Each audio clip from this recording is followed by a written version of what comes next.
People tend to be more organized in their work environment, but not as much in their personal life. I am including myself in here.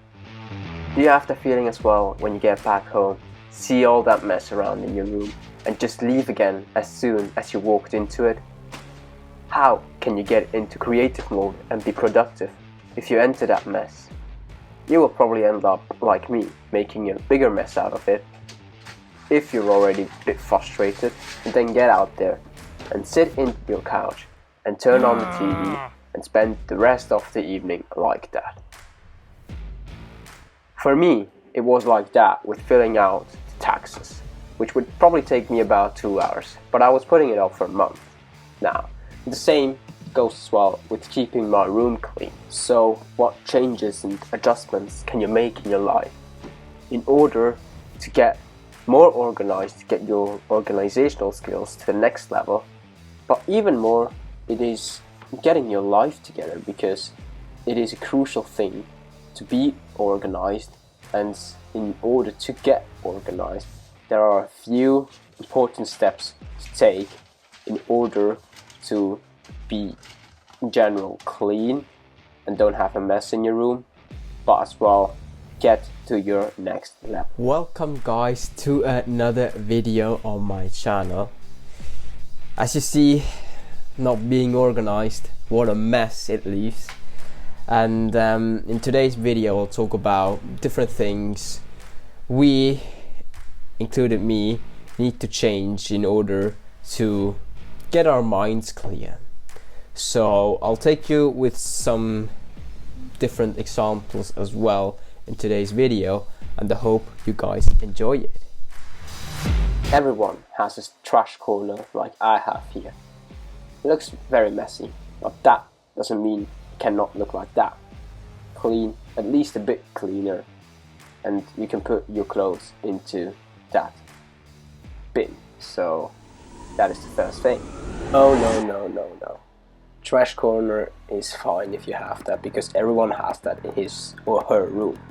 But the first thing you do in the morning, does your bed look like that? You better change it, because your bed should look in the morning like that. Clean and nice in order to get your day positively started. After the bed, the second thing you need is a second screen for your computer, because that it is a life changer in order to have a clear and workable desk and to get more productive. Does your first top drawer looks like that? Probably like mine, because I get it messy as well sometimes. But you need to change that and make it at least look like that, so you don't get into frustration mode again. So your desk needs to be clear and workable, because you just need the important things on your desk. For me, that's first of all my book.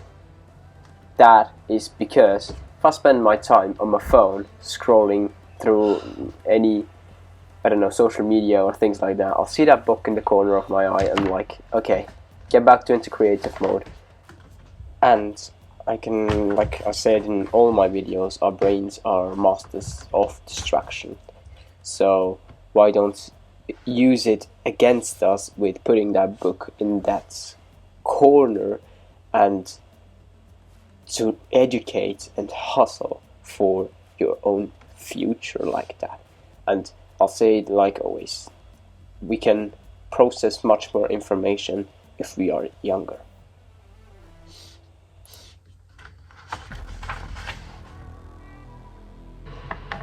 So the second thing I have on my desk is Post-it with my pen, because if I'm working on my computer for some time and you get some, like, you get instantly a few moments where you just like, oh yeah, I need to buy some skyr yogurt today, for example.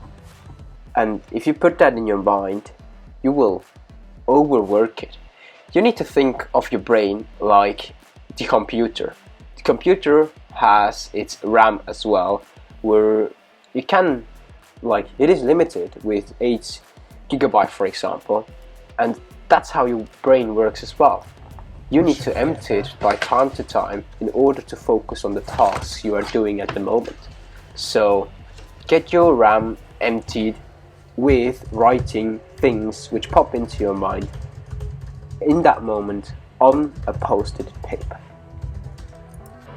So the next thing, or the last thing, is my journal with my lovely blue pen.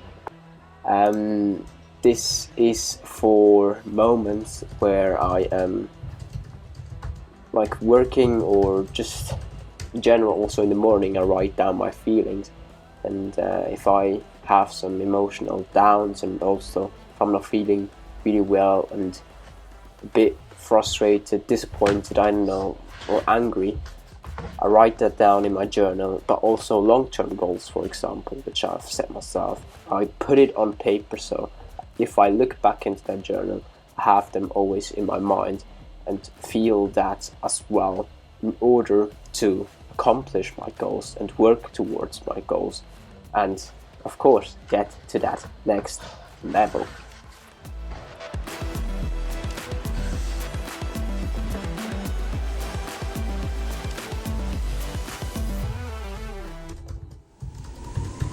So these are all the different things I use or have on my desk ready in order to clear my mind. And second of all, use OneNote. Such an amazing app where you can put down notes. I prefer it still on paper because, like, I like it to have it on that paper and write it with a pen, which is more emotionally binding rather than just putting it on that computer. But all my video ideas, everything I put in OneNote, and it is a good tool to take down notes. And also if I read, I write my notes down there, so I can really recommend you to use OneNote in your life. It doesn't matter in which aspect. So these were 2 key points: your bed, and second of all, how or what you have on your desk. Having a clear desk and having, like, clearing your mind are 2 major steps you need to apply in order to get more organized. And like, the outcome of being organized, or the goal of being organized, is to get your mind emptied and to focus on the task you need to. The next point, the third point, is a very crucial thing, and like, I was struggling with managing with that as well. I'll hop into it and then I'll show you what I mean by my third point. So, if you look at this calendar, what is your first emotion when you see something like that? It is filled with all the things I have on in my life at the moment. And as you see, I'm putting the extra things like fitness and all the tasks, like things which are scheduled in my daily life, are put into that calendar. I don't know if you guys feel the same, but if I see a calendar like that, I feel already so stressed of seeing all these tasks I need to do, and that I don't have any free time. And if I would implement my morning routine, it will, like, oh yeah, it is everything scheduled, that is scheduled, and the next thing is scheduled, even lunch and dinner are scheduled. This would stress anyone out, and that's not the way you should use your calendar, to fill up your whole calendar with tasks and things you will do anyways. Like, I mean, you will go to work anyways. It's not like you would change or not go to work. So you need to change that up into a calendar like that. I mean, I'll delete all the things which are obvious for me, which is like going to work, going to uni is obvious, going to fitness, like I have my fixed days: Monday evening, Tuesday evening, Friday evening, and Saturday morning. They are all fixed, so why should I put it into my calendar?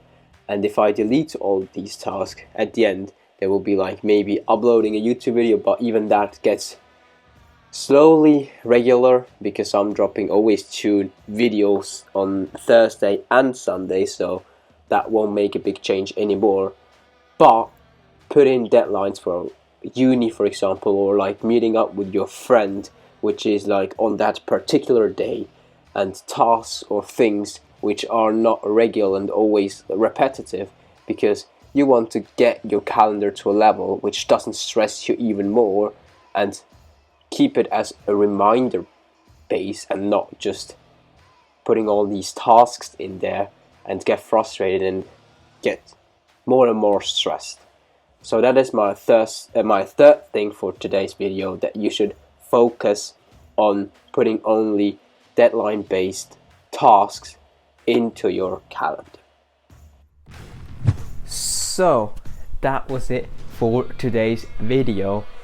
3 steps actually, or 3 different things which I started to apply in my life in order to get more organized, and at the end it was more like keeping my mind as empty as possible in order to be as productive as possible as well. So I hope you guys enjoyed this video. Let me know in the comment sections down below what you think about this topic, and hit that subscribe button. As I said, 2 videos every single week and you don't want to miss them, and I will talk to you guys in the next video.